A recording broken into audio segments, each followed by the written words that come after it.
Welcome back to my channel, guys. I'm so excited. I'm thrilled to share this new video with you and this new chapter in general with my channel. I've been kind of teasing this for a bit. It's time to take my channel to the next level, and I've been sitting on this idea for a while. A few brave gay men decided to give me their trust and faith, and so I'm starting a new sort of content idea, which is interviews. I want to interview gay men who fascinate me because I believe that if they fascinate me, they will fascinate you, hopefully. So we're coming in with a bang with this next one, no pun intended. World famous adult star Antonio Biaggi agreed to do an in-depth interview with me.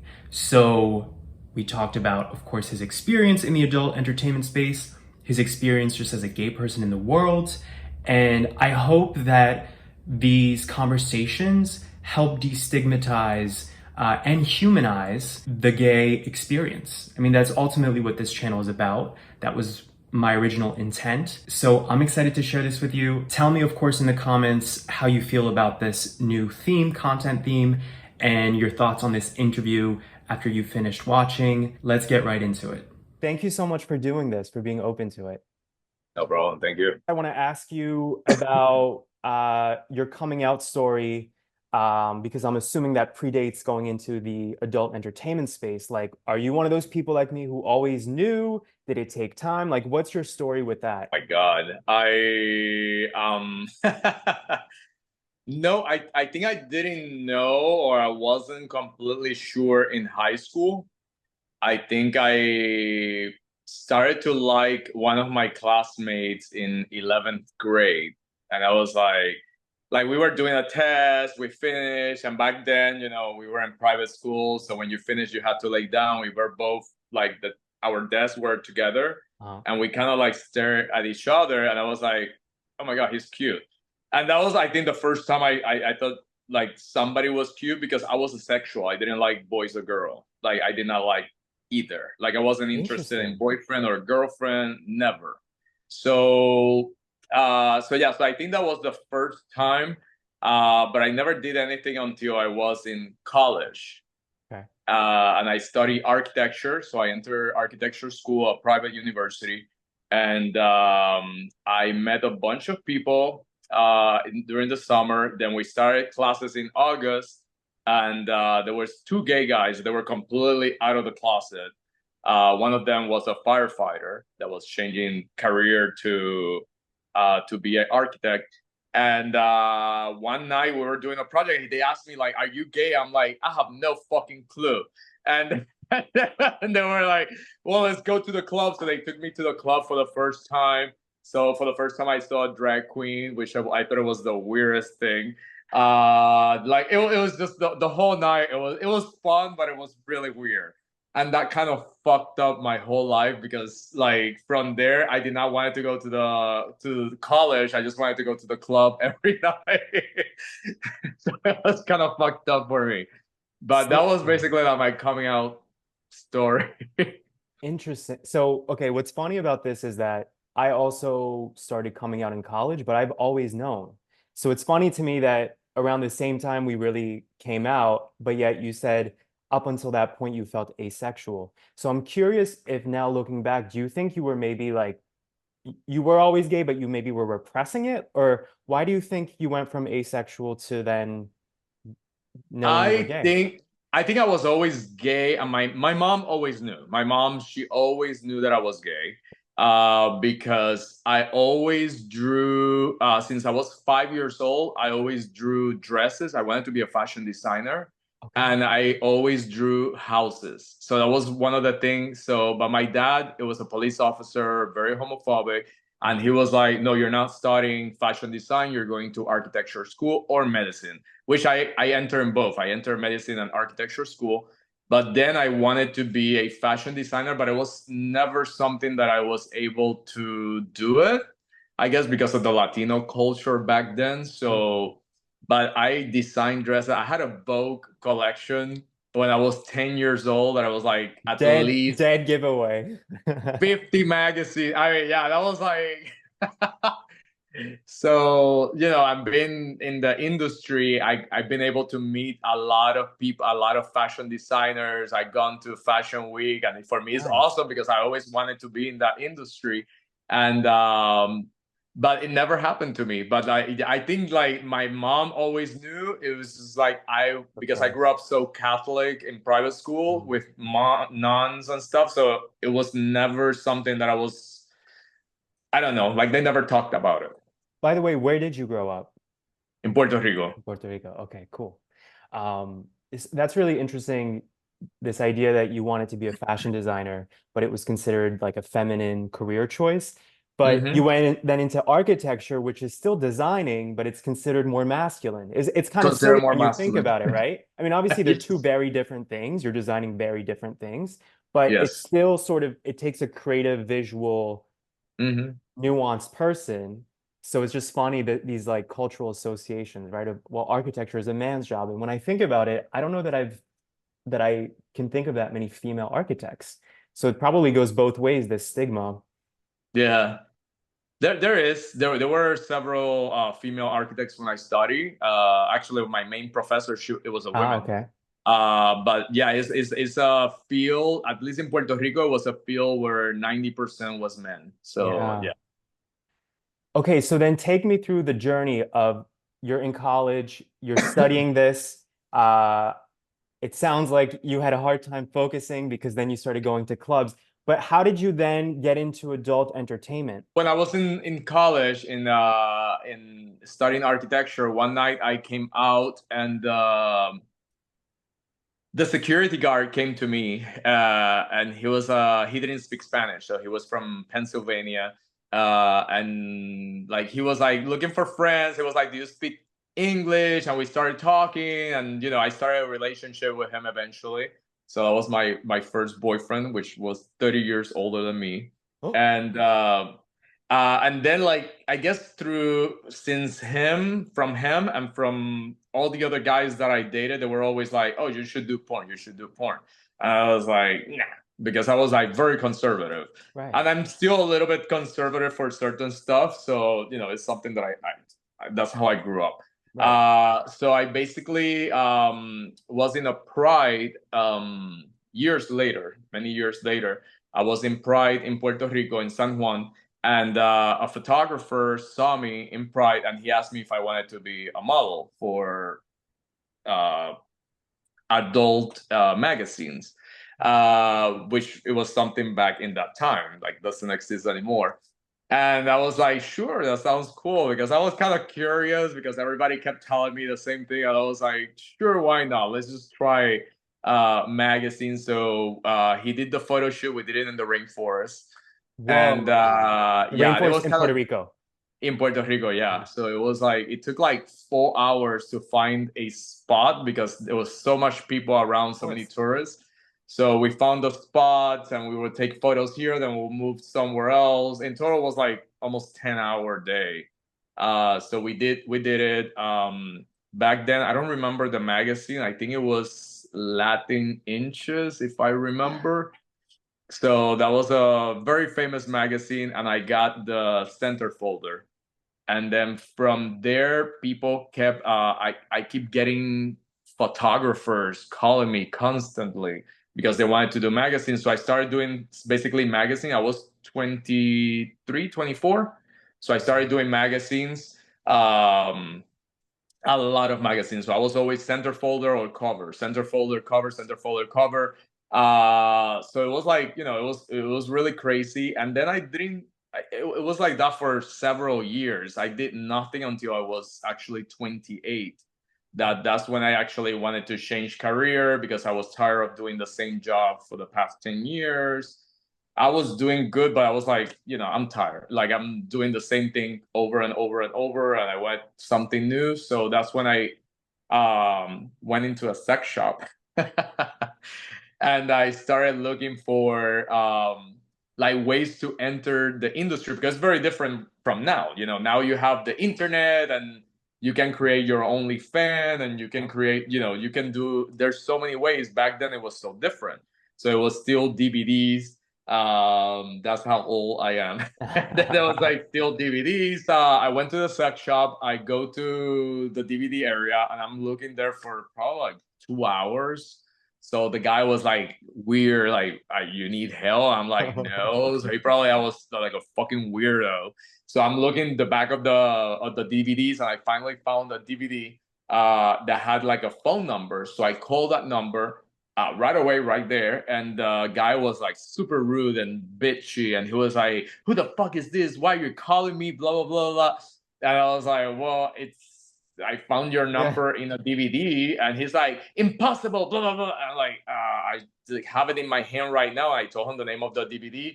And he's like, "Wait, let me check." And he goes and check. And he's like, "Oh my God, I cannot believe they put it by mistake." So apparently they put his phone number by mistake. And he was a producer in Miami. So I was like, well, anyway, I don't care what happened. I just want to be an actor. So I want to try. So he's like, okay, well, are you coming to Miami anytime soon? I was like, actually, next week. I Ah, didn't. I was just like, oh, I bought a nice. ticket right away. I was like, okay, yeah, sure. So I bought a ticket right away. I come to Miami, and basically he was like, well, you know what? The problem is that you're not big enough for us, muscle wise, because I was very, very skinny, even skinnier than I am right now. So he was like, "You don't fit the look for us, but maybe another studio will like you." So I go to Miami. The guy says that I'm not good enough for his studio. Then he started taking some photos and he sent them to another producer called Michael Brandon, that he worked for Raging Stallion. And Michael was like, "Oh, I can work. I can definitely work with this guy."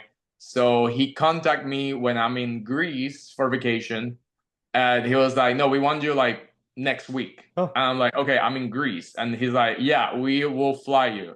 So they flew me from Greece to California to film, and I did my first movie that was like the biggest film in the industry in that time. It was like the most expensive. It was like a $500,000 whoa. movie. Yeah, it was a military movie. So that's how I started in the industry. Got it. Okay, it's interesting because I'm picking up on parallels in what you're sharing. So, for example, I think it's interesting that your dad was a cop, your first boyfriend was a cop, and a firefighter uh, kind of helped you realize this about yourself, right? So I think it's so interesting, these images of like traditional masculinity being kind of in conflict or in juxtaposition with your evolution of being gay. Like, have you thought of, did you pick up on that? Connect I the never dots? thought about that, but I guess that's like my fetish for uniforms. Oh, maybe that's where it started. Freud would have a lot to tell you, Sigmund Freud. The other thing that's interesting is, again, that you wanted to be a fashion designer.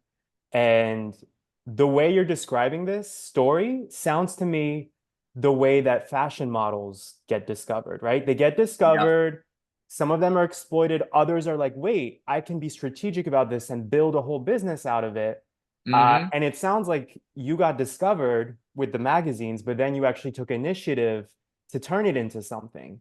And then even Yeah. that idea of like one studio was like, you're not our look, but this other. So I just think it's funny that it's like full circle kind of. Hmm. Yeah. Yeah. That's how models were found back in the day. That was like same way. Same So way. yeah, I was like, I wasn't sure how it was. I was like, because everything was filmed in Catalina, California. I remember I was like, I'm gonna have to fly to Catalina and start walking to see if Yeah, they yeah. discover me. So I'm curious, the fact that you took initiative like that, was it the money that was motivating to you? Was it curiosity? Was it just desperation to get out of your former job? It was curiosity, and like I said, I was bored of doing the same Same thing. job. I was making good money. I worked 4 hours, maybe 6 hours, and I was making what somebody will do in a week. So I Totally. was making good money, and I will be at the beach every day. So it Mhm. wasn't money. I was good, and I was also a hairdresser back then at the same time. So I had two jobs already. But I just been doing one of the jobs. I did it for about 9 years. So I was just tired of doing the same thing, Yeah. and I was super curious about what if I do Yeah. this. So I don't know. By the way, I think a lot of people have that curiosity. Oh yeah, And I oh think yeah. this current era, as you said, with OnlyFans, uh, is showing how many people have Hmm. always had this maybe fantasy of trying adult Hmm. entertainment, and then now they can actually do it without needing a studio backing them. Yep. By the way, as somebody who has a YouTube channel, it's really interesting for me to see that in the adult space, we're seeing the same evolution as just in social media, which is people again not needing a corporate backing to do what they want to do creatively. They now can actually control it, control the medium, control the content, own the content. So it's just funny that it's the same thing that's happening in the adult space now. Hmm. So one thing I do want to ask you too about adult entertainment is like, what do you think is uh, the best part of it for you and the worst part? Like, what are you left with in terms of this is the greatest thing that's happened linked to my experience, and this is the worst thing that's linked to it? God. uh, hmm. I mean, I think the best is that I've been able to travel the world, which I always wanted to travel the world. So I've been able to go to Argentina, Spain, Israel, Colombia, I mean, Mexico, I mean, everywhere. I have traveled everywhere, France, England. So it's been really great to travel around the world, have friends around the world, film with the hottest guys from around the world. I don't think if I wasn't that famous, a lot of these guys would not even pay attention to me. So I think Really? it's yeah. I just feel like because if I wasn't Antonio Biaggi, a lot of these guys would not look for me. So Wait, do you mean guys in adult entertainment, or you mean just guys in general? an adult entertainment or like a lot of really hot muscle guys, I don't think if because of who I am, I don't think they will have noticed me if I Interesting. wasn't in the industry. So I'm able to choose whoever I want, like basically. Hmm, And so in that sense is good. And I've been able to, to do other businesses and market because people follow me, so of I course. can create other businesses, which is good as well. The bad, you get. I can be very controversial, which I love, and anything that I say could go either Can way. be So used I could against you, yeah. yeah, it could be used against me, which it have many times. You can also get some psychopath that I have Mm, one, and mm. send you death threats and stuff. So there's a good and a bad in the industry. So yeah. Yeah. You know, my YouTube channel at the time of this call has Mm, under 7,000 subscribers. I've never had a death threat, but some of the messages I get are so mean and cruel and bizarre that I can mm, only imagine on your yeah. level of like they've seen you naked, they've seen like I think yeah, if somebody's already kind of broken and then they objectify you in that manner, like I get objectified and I'm like, I'm just talking about my dating stories. Like how so yeah, I can only imagine. Well, based on what you said about having opinions and then people receive it wrong or being controversial, is there something that you wish the world knew about you, or at least just gay men who know of you? Like, is there anything you would want to tell them, especially people who might think you're controversial? No, I No? like it. Oh, you like it. You don't mind it. There's no bad publicity. I was just gonna say you have the Michael Jackson approach, which is all publicity is good It's publicity. good publicity. Yeah, that's funny.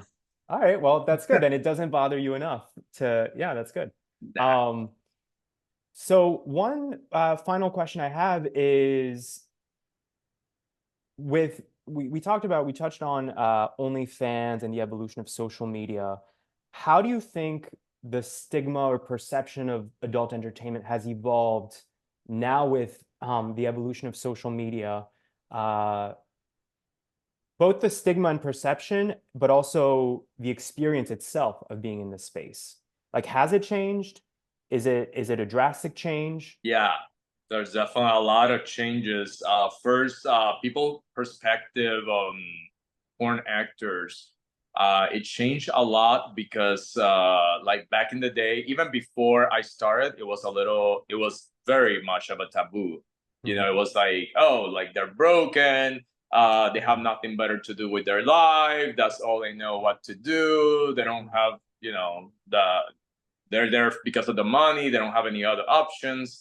But when I started in the industry, a lot of the guys, they actually, it was already a change. A lot of the guys that were already there because they were curious, they wanted to do it. I actually worked with one that is actually a chemical engineer, which is actually a very famous actor. He was famous at one point, and he's a chemical engineer, and he made $250,000 15 years ago, and like he was fine. He just did it because of curiosity. There were others that owned businesses, and there was an architect, and there was a lawyer that was doing movies. So it changed. It's not so much about like, oh my God, like the person that has been exploded for the industry, which I'm not saying it doesn't happen. It does happen, and there is.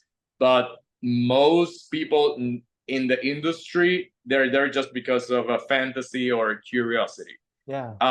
Nowadays, I think it seemed because of OnlyFans, it seemed more normal, Yeah. kind of. So people are not surprised when you say, "Oh, I'm a porn actor." And they're like, "Oh," like they're like, "Oh, cool!" Like, and they start talking. Especially straight guys, I noticed they're more open to it. They kind of like it versus gay men are a little more conservative. Hmm. So a lot of straight, I have a lot of straight friends, and they're all like, "Oh my God, it's so cool! I want to be in a fucking movie with a bunch of women." Like they, Yeah, they of love it. course. So like straight guys, they love that shit. So so I think the more conservative is the gay guy. The gay guys are the more mean and the more conservative. The more judgy, no surprise Yeah, there. way more Um, judgy. I've been working behind the scenes for a decade in social media, and I see a parallel where years ago people were like, ah, social media, like that's not a real job, that's not a real. Hmm. And so I relate to this idea of then over time, people do normalize it and are desensitized to it and are like, oh, this is an actual, forget $1 million, $1 billion industry. And Yeah. so I've experienced the same thing of suddenly all these companies, all these CEOs want a piece of the pie. And I think OnlyFans is probably the best example of that in the modern era. People are getting they get to own their content, and it's very obvious how you make money. I think the public, I think, sees it as less exploitative than say a studio that's like, I don't know, let's say the stereotype of bringing girls in and that's, I think people have that notion. It's the notion that people have is not necessarily the reality. Yeah. So I think OnlyFans is good if you're already famous, Yeah. so you'll make good money. A lot of people think like, oh, I'm gonna become famous from OnlyFans, then they open a page Yeah. and they're not making any money. They get frustrated because it's a lot of work. It's very difficult. You have to put content every week or whenever you do it. It is not as easy as people think. When I Totally. opened my first studio, it took me at least a year to Mm, open my website. mm. So I had to film for a year and then I could open my website. So I had content to put Yeah. every week. And in case the models don't show up, because a lot of them are very irresponsible. So they don't show up to filming, and you're like, oh shit, I'm screwed this week, I can't put anything. So no, you have to have enough content for a while. Mm. So I think a lot of people from OnlyFans, they struggle with that. A lot of them, they are not making as much money as they think people Yeah. think they're making. So like I say, you have to be already famous Yeah. to start making money in that industry. So in OnlyFans. I think people forget that it's called OnlyFans because only your fans have access. You can't search for people on OnlyFans. I've never been on it, but I know at least that much that a fan needs to have your profile link. And I think that's why OnlyFans became adult oriented, because there's this discretion involved versus like Patreon or some of these other similar membership platforms for influencers. Mm. So it's funny. I have friends too who are like, "Oh, I hate my job. I might just start selling feet pictures on OnlyFans." And I'm like, that's not how it works, though. It's called OnlyFans because you need to have a fan base already.